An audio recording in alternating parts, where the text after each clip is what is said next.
Hey, what's up, everybody? Welcome back to the nation.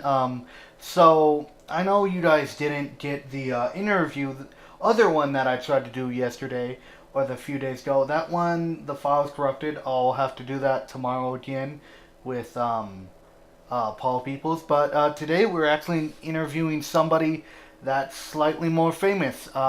This person has wrote the Fall to Equestria Pink Eyes book. Say hello.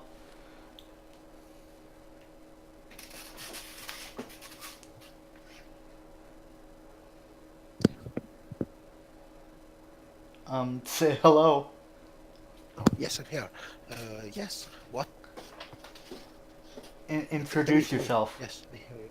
I hear. Oh, okay. I think there is some problem with the voice because I hear you a little yes and a little no. But I think you asking me to introduce myself. Yes. Yes, I am. I think there are problems on the channel.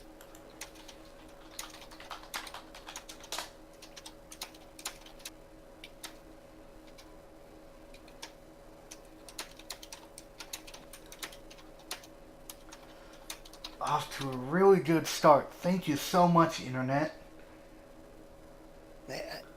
I'm trying to say, but I hear you very little. Can you please repeat what you were saying? I asked you to introduce yourself. Okay.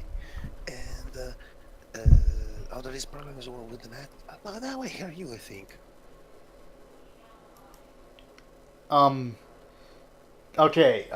This is MimeZinga, everybody. They are the person who has wrote the Fall to Equestria Pink Eyes story. Yes, hello everybody. And today I'm interviewing them and gonna ask them a few questions. So Sure, MimeZinga. I'm ready. I'm ready. Ask me, how are you? Um, what got you into Fall to Equestria? Well, it was a lot of time ago. Long time ago. It was when, hey, when I think it was about 2/3 of of season one. There was a big moment of creativity. Everything, everyone was doing something. They were making drawings or singing songs or writing stories. And at that moment, I got the. I started to like reading fan fictions. I read some of the most famous in those days. It was an Equestria Daily, and well, little by little, I realized that I liked more dark fictions than slice of life. And Fallout Equestria at the beginning seemed a bit awkward. It was very violent, very crude, and it was quite of the target for uh, My Little Pony story, but it had a mood that was very similar to Fallout itself, and I am both a fan of Fallout and My Little Ponies. I think that it made me feel like it actually was something that could fit in both settings if you really stretch them and put them together. I like it very much. It was a good story, very good, especially past the first chapter. It was a simple introduction, then it began to start, grew, I don't even know if that's a verb, grew very fast on me, and in less than 6 or 7 chapters, I loved it. What made you come up with the characters or the designs of the characters? Sorry, can you repeat, please? What made you come up with the designs of the characters, or the I characters in general? uh, you asking me how Puppy Smiles was born, or what I liked about the original cast of Fallout Equestria? I'm asking you about the main cast of Pink Eyes. Okay, perfect. Sorry, but as I told you, I'm not very good with English, so I wasn't sure about the meaning of the question. Sorry. Uh, well, guys, it was a bit weird because I wanted to. I'm a role player. I wanted to tell a story to the people, the person that were part of my role playing group, and I told them that I wanted to try playing Fallout Equestria as a role playing game. They simply told me to not, to don't be stupid. They didn't want to. But I had the story I wanted to tell, so I decided to write it down. The story originally was mostly similar to the one that there is in the book, at least in what happens, but the protagonist should have been the group of players. They weren't there, so one of the side characters that were supposed to help the group during the quest became the original, the protagonist. That was Puppy Smiles. Puppy Smiles was supposed to do some sort of character that was supposed to guide the story in a direction, giving to the group some hints of what to do or some reason to do something. But when the, it stopped to be a group that wanted to play it, there never has been actually. Without the group, she had to become the protagonist of the story when I wrote it down, and that's how she was born. That's also the reason why she is quite very overpowered, because she wasn't never supposed to be a protagonist, just some sort of comic relief plot device. She's mostly a working plot device, and that's for the protagonist. Um, so what you're saying is that your character, you got the idea of your character from a tabletop game. Yes, she was born as a concept for an NPC for a role playing campaign that would never happened. So let me also ask this. Um, did you already have the concept of your story before the original Fallout Equestria and Project Horizons? Well, the concept of the concept of the story uh, didn't exist before Fallout Equestria, and it was just barely scratched during Project Horizon, because I started reading Project Horizon before writing. I remember that Project Horizon was around chapter 6 or 8 when I started writing the story. Uh, it was it helped me start writing actually, because there was a chapter that was very touching to me. The chapter about the hospital, about the dead falls, and it somehow made me uh, think of the first concept of baptisms in the campaign I wanted to roleplay. Then, when the campaign didn't happen, she became the protagonist. So we can say that Project Horizon inspired the story a little. Okay. Now here's another thing. Was um, was Pink Eye set in the same year or timeline as Project Horizons and Fallout Equestria? Around the same date when they left their stables? Well, okay, I'm not very good with the timetables, but uh, I at the time it wasn't very clear when exactly Project Horizon happened, uh, or I don't remember it. I paid attention on the timetable on the original one of Fallout Equestria, because begins more or less halfway during the first mission of Little People in Withered Eyes, Red Eye. I don't remember the name of the city at the moment, but Red Eye was the evil one, the slaver one, the boss of the empire that was building an empire on slaves. She goes to that city and reactivates a radio transmitter on a tower. It is Puppy's Mice more or less starts a quest there in that moment.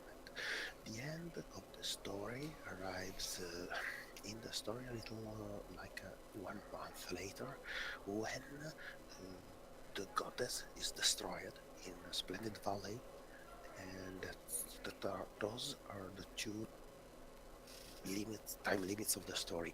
I don't really know what happens in Project Horizons in those days, but no, I don't really. I can't help about that. Ah, so what you're saying is you never finished Project Horizons. I read Project Horizons up to the chapter where the Sand Dogs first appear. Then I was left without the internet for a while and stopped reading it. But there were a couple of reasons. The most important one was that the story made me feel bad. It wasn't a bad story. I love the style. It is very well written. The author is very good at writing, but the contents never. The, the part that made me happy reading was too little, and I felt bad reading it. I like it, but I can't read it without feeling uneasy, so I had to stop. So, another thing, I saw you had key parts and opponents in your story, and bias to other stories like Fallout Equestria, Project Horizons. They were both based on characters from the actual game. What did your story take off from the characters from the actual Fallout games? Which character? Uh, oh, yeah. Characters from the games, you mean from Fallout 3 and from Fallout New Vegas? Um, You're asking me if some of my characters are based on Fallout 3 or Fallout New Vegas. Is that the question? I was asking if your protagonist is based on any of the game's Oh, protagonists. yes. Okay. Thank you. Sorry. No, it is based on something in the games. Two things. The first is the ghosts in Fallout New Vegas, Dead Money. They are some sort of dead people that Yes, I cannot know. I know what the die ghosts unless are. they can. What? Sorry, repeat. I know what the ghosts are. I I know exactly what your character was once, like you introduced this whole concept when I read your story. Yes, no, no, but in Dead Money, in New Vegas, Dead Money, there are these monsters that are called ghosts. She's special to them. And to another thing, in Fallout New Vegas again, but this time it was Big Mountain. There are the harness suits that were again a thing that didn't let the monster die. Those are the two inspiration for the main character. So she is not. She's not a um, game protagonist in any of the Fallout games. No, No, no, no. The Puppy's Mice was never inspired as a protagonist. If you want something like that, you should go to Henrietta. Henrietta is some sort of mercenary, and she could fit the ticket for any protagonist of any of the Fallout games. It's the average character you create when you want just to play. I read and finished your story. It made me sad. There were some scenes in it. What made you come up with the very silly scene where Henrietta is messing with Puppy Smiles, like making her talk and stuff when she finds out that her mother might be like dead? You are talking about the part when Puppy's Mice stops moving and Henrietta uses her as a puppet. Yes, Is that part? yes, that's the part I'm talking about. Sorry, I will repeat. I think you are talking about a chapter. Give me a moment. I know. I remember the title, but I don't remember the numbers of the chapters. Sorry, the chapter was probably Ragdoll, and the number is moment. Chapter 14. Uh, no, nothing special in that way. She simply had a blue screen of that, and her friend, well, reacted in a weird manner. That's all. How did you feel about making that scene? Well, it wasn't easy because in the previous chapter, uh, Papi thinks that her mom is gone forever, and she simply stops moving because she has no more reason to, and the story had to move on. Also, as she was with Henrietta, it wasn't easy to think how she would react, what the story could go from there. I knew that I had Puppy to wake up at some moment, and I knew how to wake her up, but in the story. But I wanted her to stay out of the action for a whole chapter, just to have the non-protagonist characters act on their own and show a little more of them. So the the fact was that, especially for Henrietta, it would have been a hard blow to see her best friend not moving again. So she probably uh, reacted using her as a ragdoll and making her speak because she couldn't stand the fact that she was not speaking. I felt a little sad too because it is sad when you want when you know someone very lively that suddenly stops to anything when you and you can help her and you don't know how to help her, and it is a hard moment. Happened to me once with a friend. We had a bad accident. I didn't do the puppet scene with that friend, but I was very shocked. I remember that moment. So, what you're saying is that that scene was very sad for you to get past, and you wanted to like have the side character Henrietta have more development in her character arc. Yes, yes, exactly. It was let's say that it bring me back memories, memories from personal experiences, and I just had Henrietta react how I didn't do, and make her be proactive instead of panicking. It looked like the best way to tell the story in that moment. So we're gonna talk about the more major spoilers of all. Um, what did you have any original thoughts of how your story was gonna end, alternate to how it ended? Sorry, repeat, please. Did you have an Can alternate? you repeat the alternate ending? If I Yes, had in mind a different ending for the story? yes. Uh, No, no, no, no. Uh, from the very beginning, I did know that Puppy would die and find her mother again. Mostly because the story for me began with the idea of the spirit of the ghost being reunited with his family, with our family, and that was what I wanted from the beginning. So I don't. I think I could change a lot of things in the story, but for sure I wouldn't change the ending for anything. So, another thing too. Um, See, I noticed that Puppy Smiles was like a rotting like meat or skeleton, right, in her suit, because what I'm asking was the robot that like AI said that she was a robot. Is that true?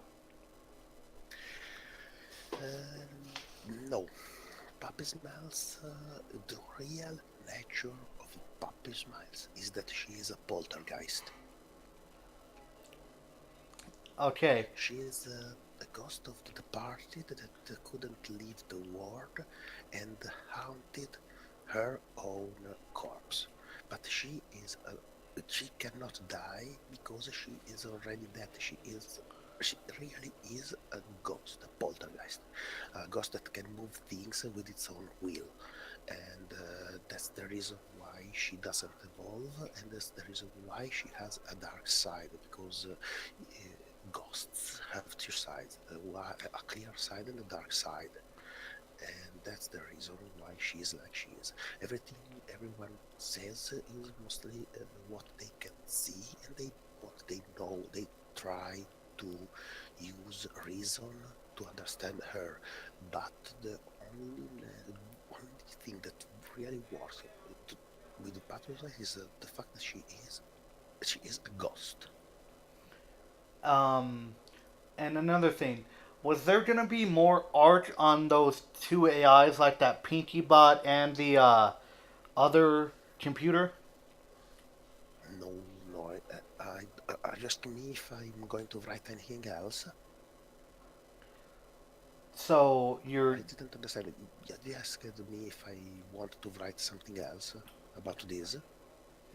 Um, I was asking if there was going to be more story arc on those two robots. Oh, oh no, no, no. I stopped writing with the ending of Puppy's Mess. I never wrote any other thing in English, mostly because my English at the time and even now is very bad, and that the community of Fallout the Westeria is 100% English community. So when I realized that the quality of the writing was so bad, I decided to never write anything again in English.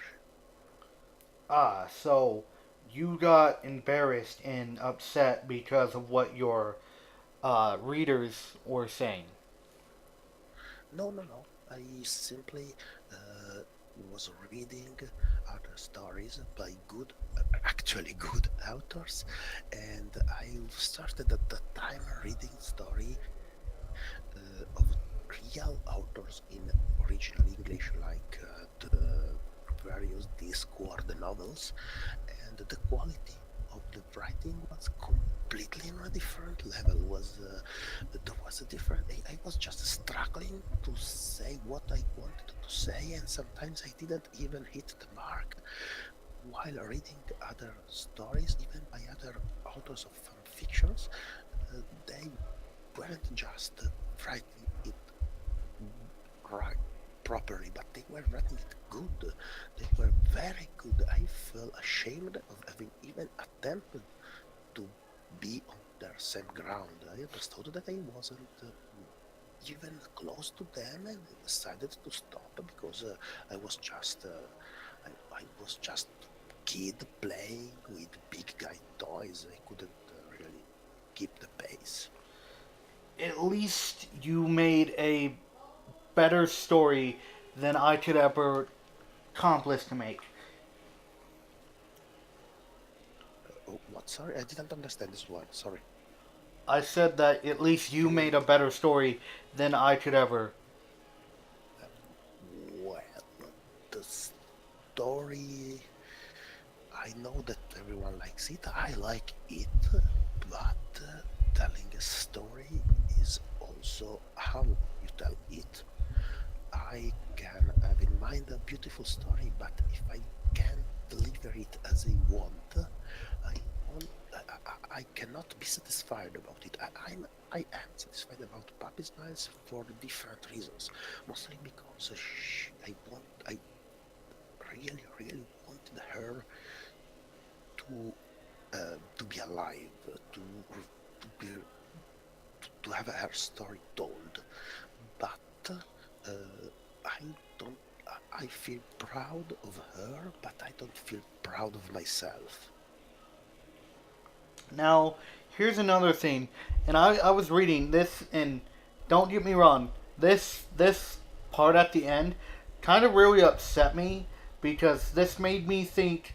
After reading your entire story, it felt like this story was non-canon.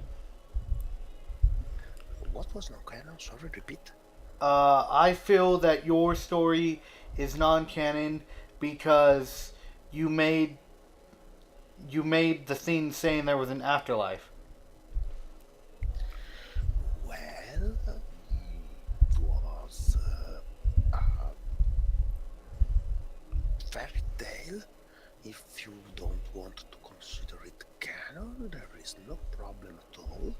It could be considered a story that you tell to little boys in the Fallout world to have them behave, maybe, and Oh, maybe you sometimes invent something, somewhere you don't invent something. Maybe there was a moment where Puppy Smiles found her bomb.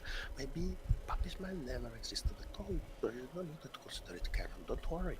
It is a fairy tale, so a fable. if you don't want to consider it canon, there is no problem at all. Also, Cat doesn't consider canon anything about.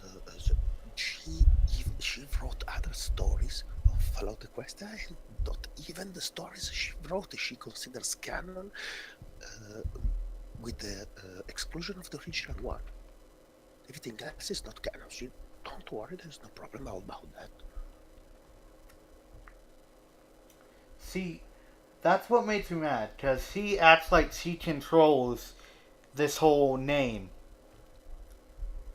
What? Sorry, repeat. She acts like she controls the name Fallout Equestria when she really doesn't. You can't copyright that name. Well, let's say this. When I wrote Pink Eyes, I did it also because I deeply loved what K-Cat did. To me, it was mostly a declaration of love for her story, a way to tell her how much I respected her. So, canon, not canon, who controls, who cares? I just wanted to tell her that her story was so great that she inspired me. So that's all. Ah, the whole Inspire thing. Funny, that there's a reason why I made my YouTube channel was because I looked up to Markiplier and he inspired me to like do stuff for my fans. Mark? Oh yes, I think I remember him. He was a YouTuber a long time ago. Is he still doing videos? He is still around, yes. Okay. He's sitting with like 19 million or more subs. Eh, I wasn't, as I told you, writing. I'm not very good at understanding spoken English, as you can clearly see during this interview. I'm It's sorry about fine. uh, and so I never really got into channels because I can't understand what they say for the most part. Hmm. Um. Let me ask this too. I'm betting a lot of fans have asked this. Where did you get the idea for the Sun City chapter? What chapter? Sorry. Sun City or whatever. For what chapter? Sorry. Sun City. Sun City. Oh, Sun City. Okay. I think there are some moments in where the chat stops working because I. But I know. I think I understand your question.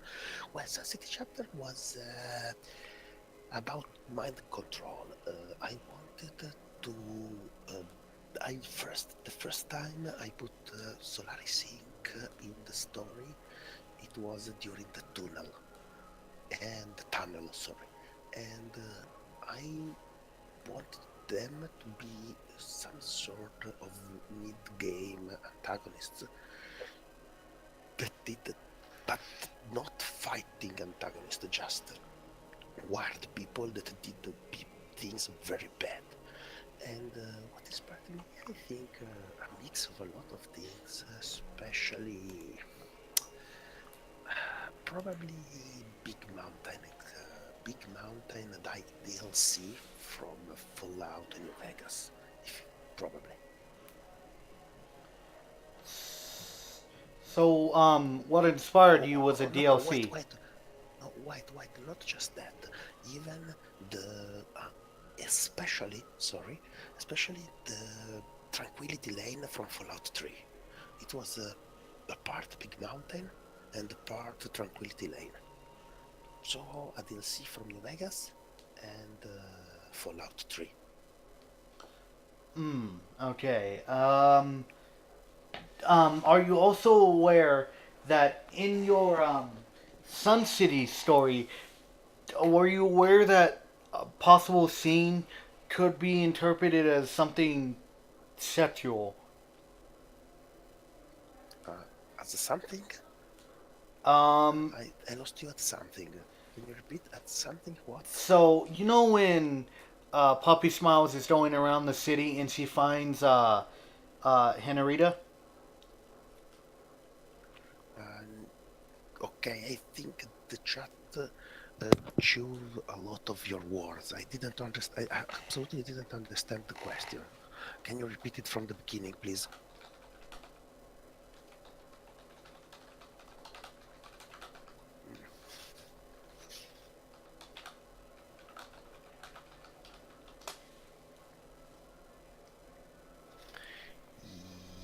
Yes, I remember that part. Yes.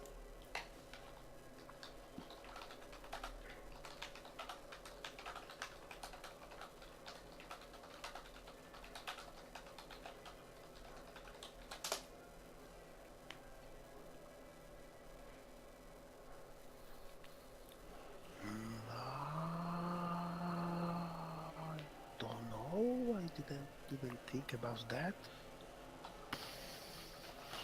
Puppy Smiles is 5 years old. She doesn't even know what sex is. Oh, but well, yes, that okay, but you should remember that this story is seen from the viewpoint of a kid, uh, putting stuff like sex scenes in a story that was supposed to be about kids and maybe told to kids is not uh, uh, is not what you do with these kind of things. It is well, a lot beyond a borderline that shouldn't be crossed in that situation. When you put kids in a story, you usually don't put sex in the same story.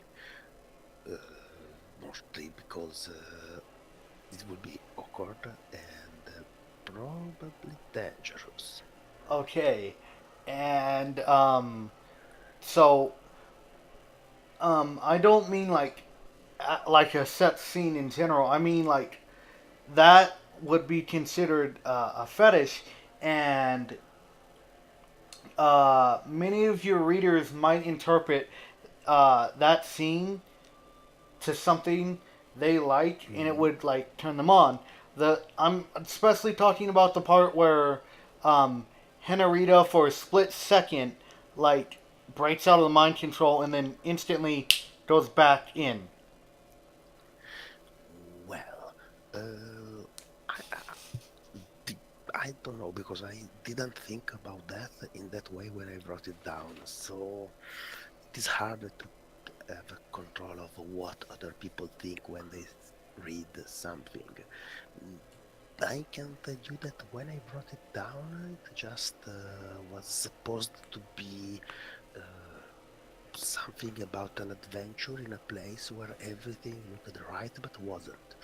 Um, then if you say that there could be some sort of sex meaning into it, I say, well, I never studied psychology, so I couldn't say if it is true, but I can't say that I'm an expert. I don't know. So we're directing away from your story now. Is there Mm, anything that you uh, liked about any of the other Father Equestria books? sure, I loved a lot about them. Do you have some story in mind, or I can speak of what I'm thinking about? The original Father Equestria. We'll start with that. Well, the original Fallout Questia was a very good idea. I loved the concept, I loved the style, I loved the main character, I loved the violence, I loved the comedy, I loved the tragedy. It was, well, it gave me everything I wanted in that moment. So maybe the only thing that gave me some problem was the fact that the chapters were some that got longer and longer with time, and probably should try to keep the chapters not longer than an amount of words, or you risk that the people reading it will start skimming. Uh, I A couple of chapters were too long to me, and I had to break them down in more than one reading, and also a couple of time I had to read them fastly without reading everything, but just line by line somewhere, just to see, just to try to keep up with the pace because they were too long. But uh, besides that, it was good all around. I loved it. And have you finished Father Equestria? Sure, yes. I read the whole book. I finished it, and well, the story finished 1 month before I finished writing Pink Eyes. We mostly finished the story at the same time, me and Kiket. So you wrote Pink Eyes before Project Horizons. No, no, no, no, no, no. Project Horizons was very long story, very long. Project Horizon started, I think, during the spring of the first season, immediately after the first chapters of Fallout Equestria. I started writing when Project Horizon was around chapter 10 or 11, I don't remember, maybe chapter 9 tops. Uh, but it went on all the time. Wrote the Project Horizon for I think 3 years. Puppy Smiles, sorry, Pink Eyes, when I started in the midsummer, and by January of the same year, it was finished. So I wrote it in the meantime, but when I started writing Pink Eyes, Project Horizon was already begun. When I finished, Project Horizon was way before it finished. It finished more than 1 year later. Okay. So another thing. How did the death of Little Pip make you feel? Little Bit doesn't die. Hmm. Little Bit does not die. She simply goes into the into the chamber, into the life suspension chamber, and goes into suspension of life. But she was awakened every 2 years, I think, or every year to reunite with the others. But she It's doesn't die. it's said that she would be stuck in there the rest of her life. Yes, but she's not dead. She not only she's not dead, but she's watching everything from the Single Pony Project, the SPP. More than be dead, she becomes some sort of goddess. Okay. And you said you haven't finished Project Horizons. Do you mind spoilers? Yes, no, I don't have problem with spoilers. I never had a problem with spoilers. I wrote a story when the protagonist died in chapter 1, so spoilers is not a problem for me. Okay, so what characters did you get attached to in Project Horizons? Well, the protagonist, I liked very much Blackjack. Okay, so new She was, characters, new characters even get added. I By the way, yes, I know. I well, it was hard not to know about what was going on in Project Horizon when you were in the fandom. So I mostly know the plot of Project Horizon. I know what happens, who dies, where they die. I didn't read the story mostly because it made me. It hurt me. It was hurting me, so I couldn't keep on reading it, even if I love the writer. Uh, and but yes, Duct Tape was a good character. I never read about her, but she was very funny in the comics and in the drawings I found about her. hmm. So, um, duct tape dies. That's obvious. Yes, Um, no, she Blackjack's dies. entire Okay, stable dies. but yes, about was the virus, the flesh-eating virus thing. You know, they used to kill ponies with some sort of virus that made them crazy.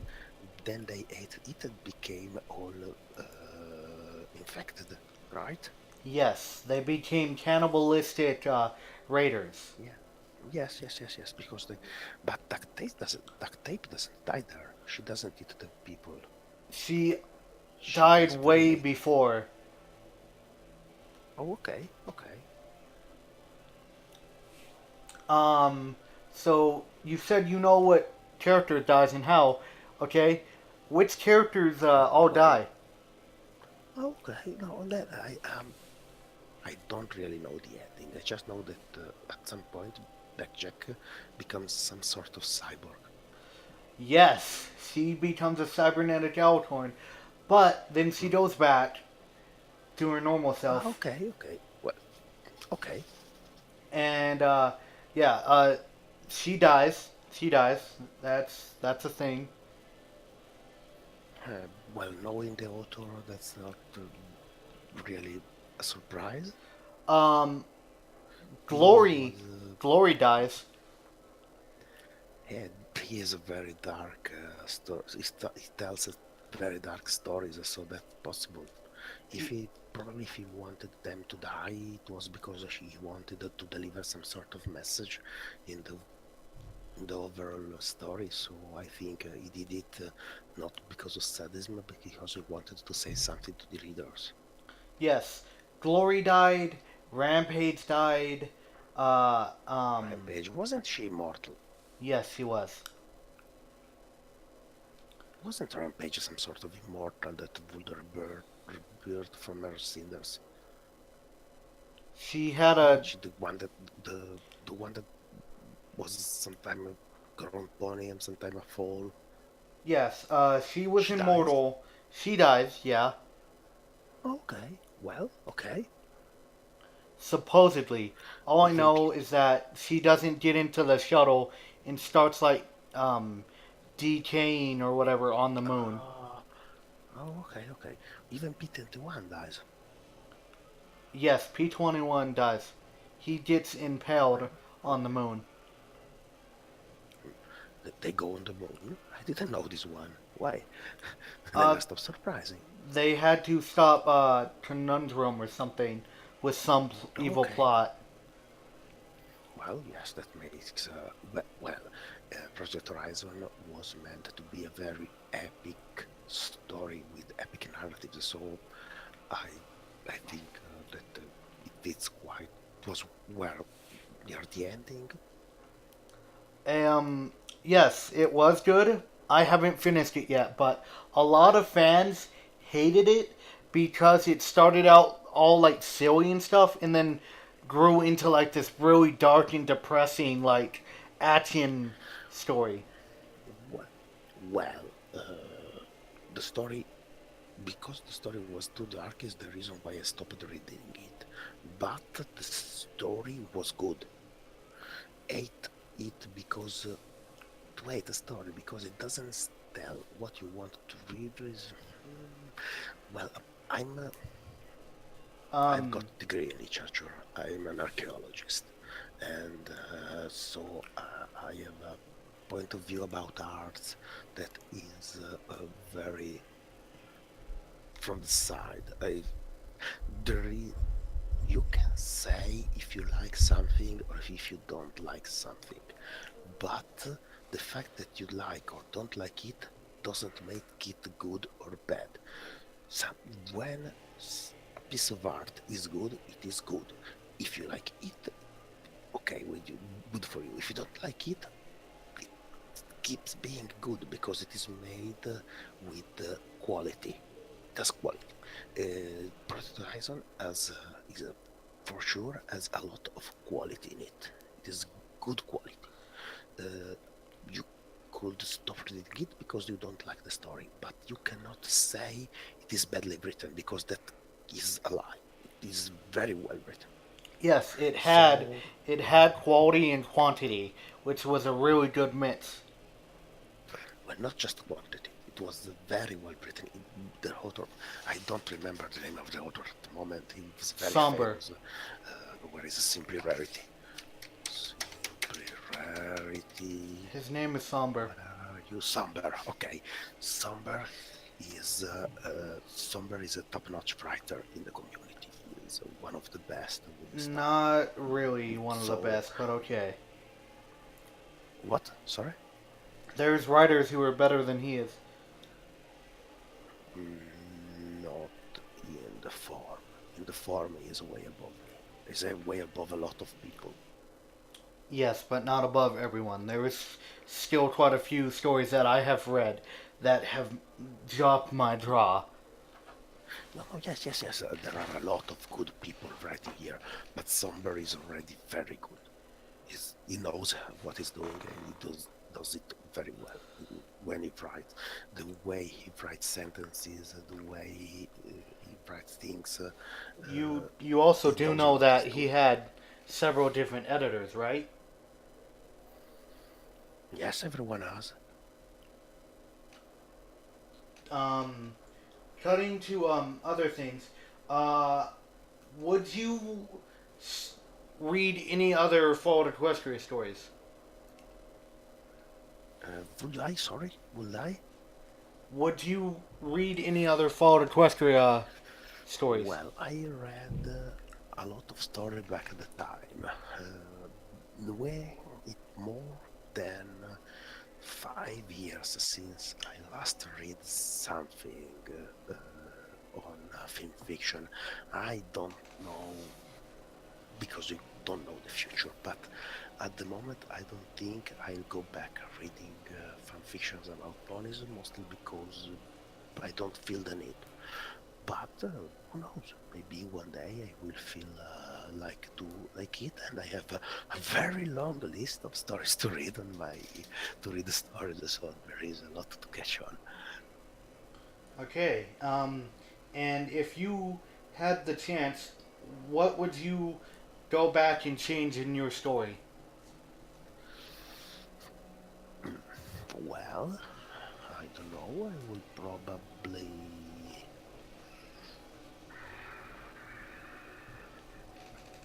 not sure. There isn't something I really don't. there is there is nothing I really don't like about it. Maybe some choices were poor. Maybe some parts were a bit crooked. For sure, the English sucks a lot. I would probably try to make it a little better. I had a couple editors. They did miracles. If you read when I brought it down, it just simply was terrible.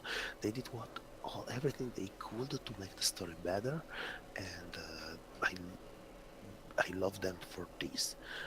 But I think just I would probably work a little around chapter 19 and chapter 20 because they don't flow very well. I would probably tell them in, I would probably look for better ways to tell the same thing. But I don't really have big regrets about the story itself. Okay. And now I have two more questions before I end it here. Um, did any of the deaths of the characters that you had in the story make you sad? Uh, if I was sorry to kill someone in the story, Were you guilty about killing off some of your characters? well, I was very sad to kill every single pony I killed in the story because they were good ponies, like Puppy said. But the story needed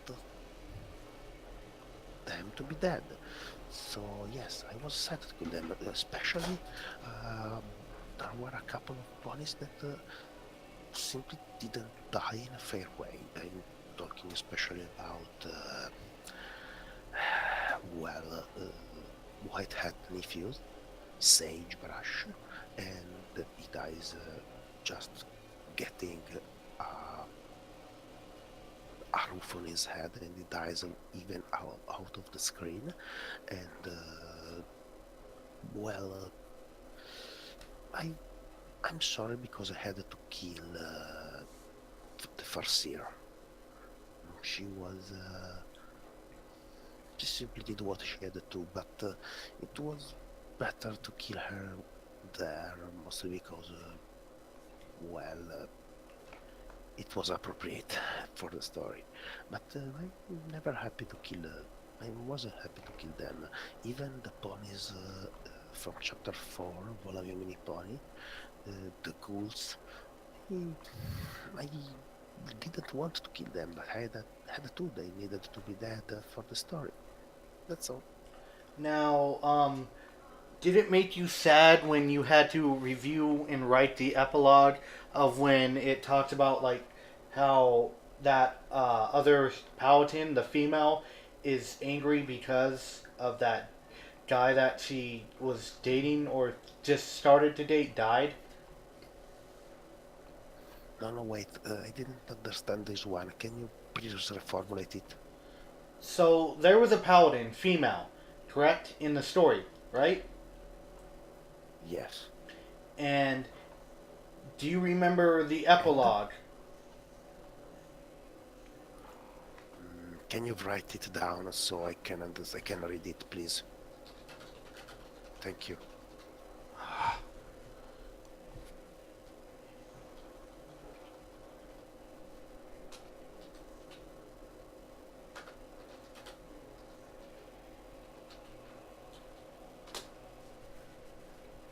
Yes, I remember the epilogue. Yes.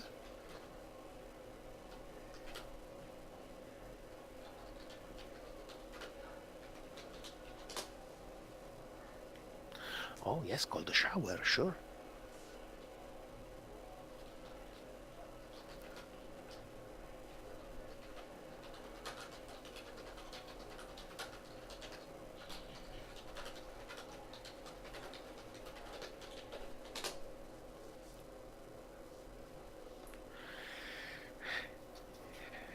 Well, uh,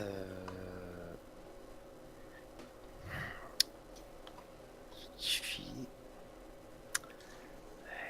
This is not easy. The Applejack Rangers in the story are the ponies that probably get the worst epilogue of all. They die in a number, they die when they should just be happy, win, and killing every single Applejack Ranger was a torture to me. But I think that she had every right to be upset about how the battle at the hill went, because she was left alone. She lost her lover, she lost her love, but the other side, Cold Shower as one of the how do we say it? She has one really big privilege. She dies fighting at the Dragon Mountain. She is the one that does something that has to do with the main story. The others live in the Big 52, die in the Big 52. She is the only one that dies along the timeline and in a place from the original one. So she is quite of privileged. I think that this makes it even for her. Um, were you guilty of like when you had to write Henrietta's epilogue? Well, Henrietta was left alone. That was very sad for her, but she decided to uh, be alone rather than keep Puppy trapped in the real world when she should have gone away. Henrietta, uh, the fact that Puppy can die in peace and reach for her parents in a different place and in a different time is completely because Henrietta makes it happen, and she doesn't make it happen by mistake, but she does it because she understands that Puppy doesn't belong here. So this is not said that this is her choice. It is a hard choice, but she does it because she really loves Puppy Smiles, and she knows that she has to let her go. So yes, it is a sad ending, but it is also ending she herself had to choose on her own. So she is the maker of her own destiny. So I don't think it's a bad thing. I think it is what she wanted in the end. I know I said these were the last two questions, but I actually have three other ones. Um, Okay. so actually four. When you were writing about, I know when it's like you got to the second last chapter, did it make you sad knowing you were writing like the end of the story and you knew eventually that Puppy Smiles had to find her mother's grave? Well, it was was bound to happen since the beginning. It was the sad part. It was but it was what the story was all about. Puppy Smiles somehow is very similar to the Ghost Rider. She dies because and she couldn't go to heaven where she was. She had to walk along a lonely road, to get on the other hand, and at that time when she was on the other side, when she understood what that trouble had, what the meaning of the trouble was, when she finally paid off everything and made things right, she could finally die in peace. So getting at the end of the road, finding the grave of her mother was sad, but was also what she needed to be complete. So yes, it was sad. I felt sad for her, but at the same time, I it was good because it was what she had to happen for her to go on with her destiny. She couldn't stay in the real world. She was dead. She didn't belong there. Um, did it explain actually what happened to her mother? Yes, but it is written in a lot of chapters. I can explain it very quickly, saying that when the bomb fall, her mother survives the explosions and finds a shelter in her old military base. Papi's mother was a military technician that worked for mostly for the Ministry of Applejack's ministry, the Ministry of Weapons. I don't remember the name at the moment. Sorry, but for the army, she was I thought she worked hired. for the Ministry of Morale. No, she didn't work for the Minister of Morale. She worked for for the Warfare Ministry, Oh, for the I'm army. She getting was a I'm military. getting confused because Puppy Smiles asked the suit to find Mom. Yes, but the suit when the first time Puppy asked the suit to ask her to find Mom, the suit is working with the lowest possible version of the software. So when the suite has to decide if mom means mother or minister of morale, the suite decides minister of morale just out of an error of programming and sets the quest on the wrong target. That's all. Oh, She doesn't look for the mom, for Puppy's mom, because it understands a different thing. The suite is very stupid in the first two chapters. It gets an upgrade during chapter 4 and becomes more smart, more capable of interacting with Puppy. But for the first three chapters, the suite is almost as stupid as Puppy. oh, so go back to the mother thing. Yes. Well, the mother was a military. She worked for the army, and she helped the building. She partially helped building and programming the military part, the security part of stables along the Big 52. She was a very important technician at the point that she knew the codes for making a stable door open even during emergency lockdown. She could make a stable open even during the fallout. She was that she was that kind of technician. She told Papi to, if something happened, to run to a stable and insert the code. She didn't care if everyone inside would be exposed to radiation. She just wanted Papi to get inside the stable no matter what. And Papi didn't do it because she wanted to see the explosions.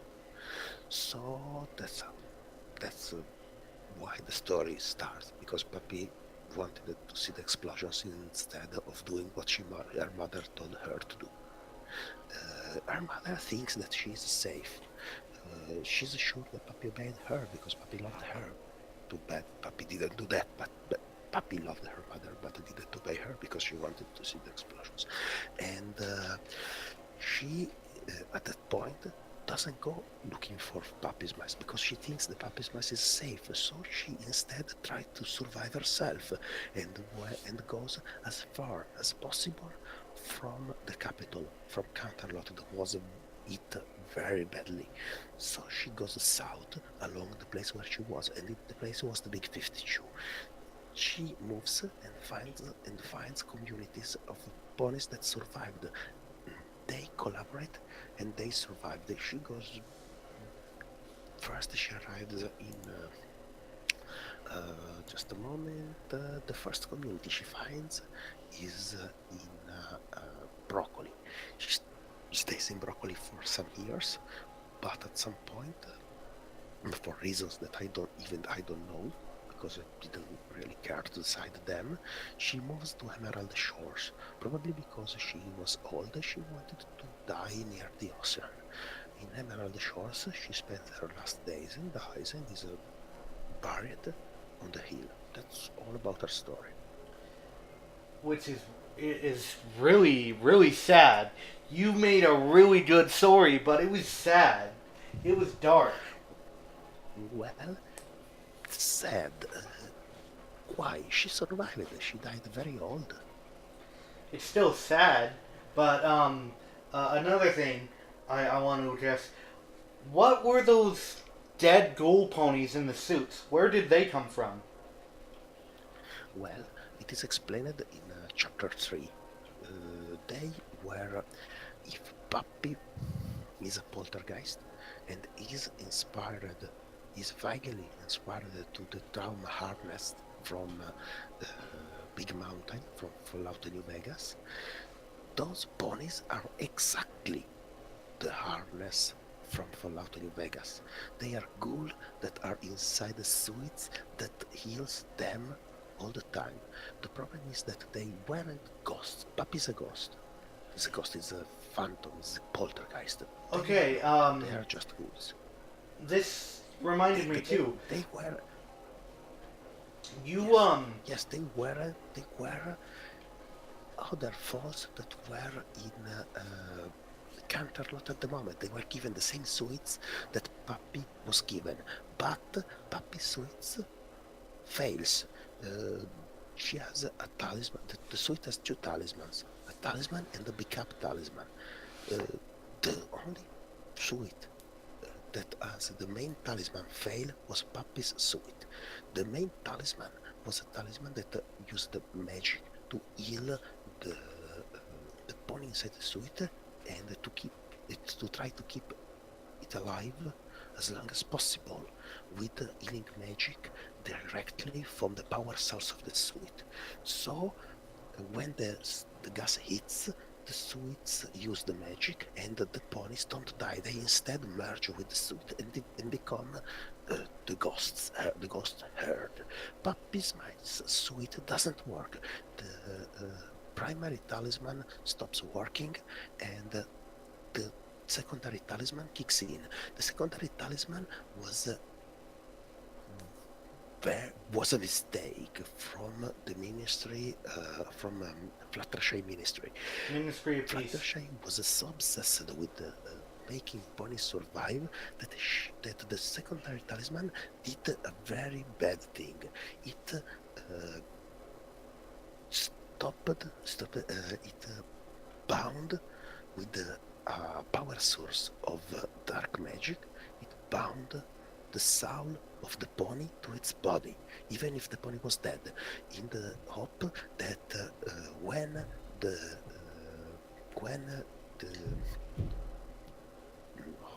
soccorsi, when the help would arrive, they could still save the pony's life, just grabbing the soul and putting again in the body in the proper way.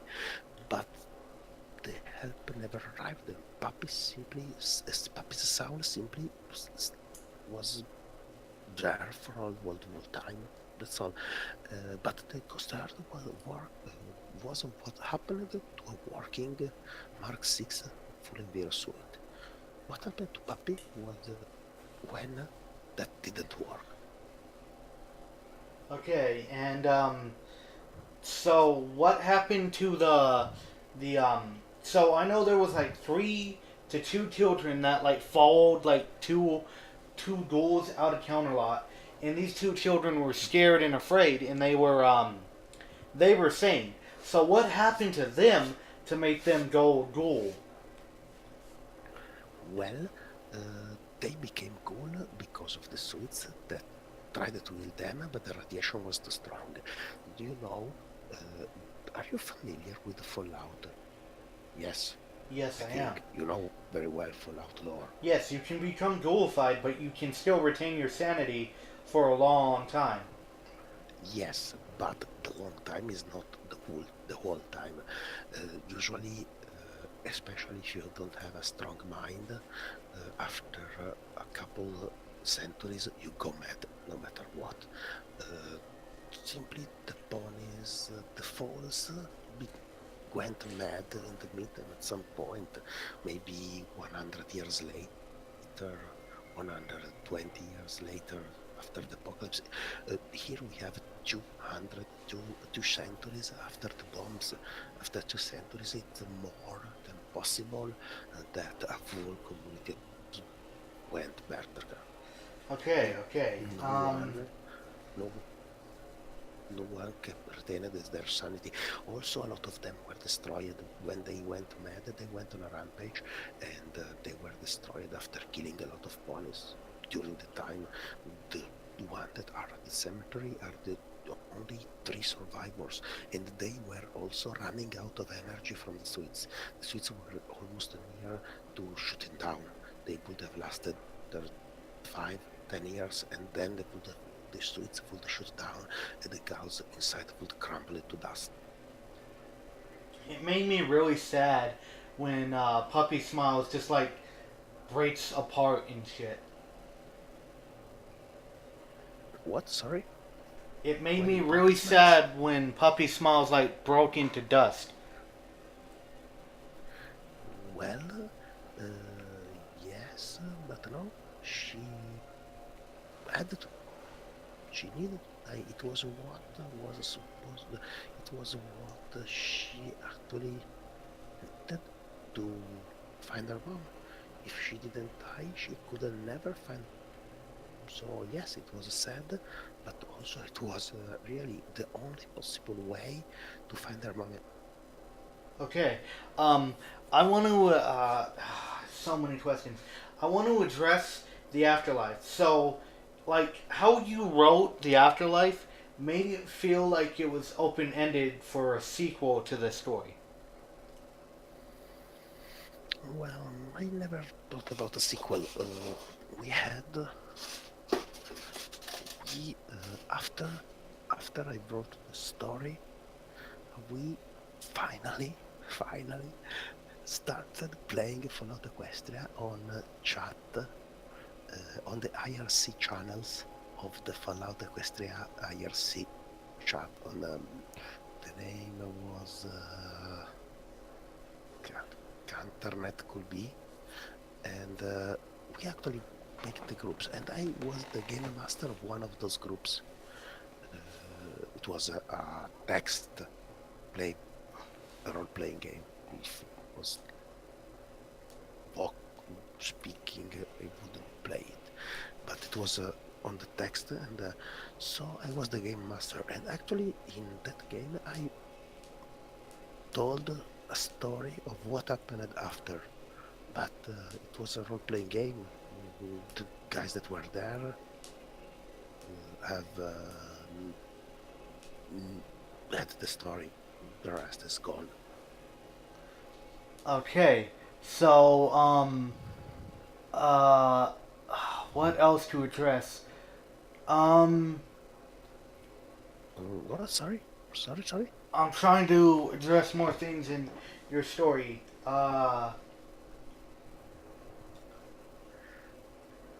Yes, there is a lot, but I don't. I think that we covered pretty much everything that was worth saying. Uh, Let me see. Let me skim the chapters for a moment. Well, there is family doodles, but it doesn't have very much in it that wasn't already said. Oh, I There know. is. The design of your character, Puppy Smiles, she looks an awful lot like Dinky. Because because the falls in the show are all very similar. Ah, They just have different colors and different males, but they are all the same proportions. They all look like the same. You change the colors if you ask me. well, that's we're gonna wrap up. Do you want to know how long I was interviewing you for?